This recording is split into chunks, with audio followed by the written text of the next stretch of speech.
يا بني إسرائيل اذكروا نعمتي التي أنعمت عليكم وأوفوا بعهدي أوف بعهدكم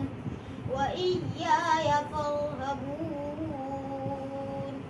وآمنوا بما أنزلت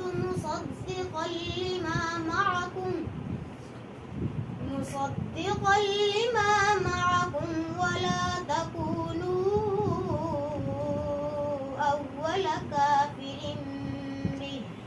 ولا تشتروا بآياتي ثمنا قليلا وإياي فاتقون ولا تلبسوا الحق بالباطل وتكتموا الحق وأنتم تعلمون وأقيموا الصلاة وآتوا الزكاة واركعوا مع الراكعين أتأمرون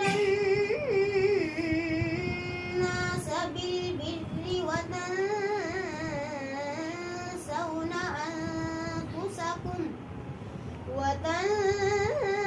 وتنسون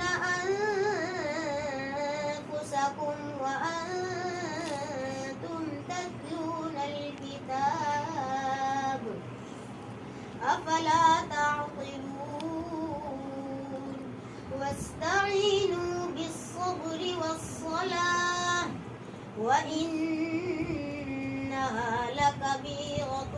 إلا على الخاشعين الذين يظنون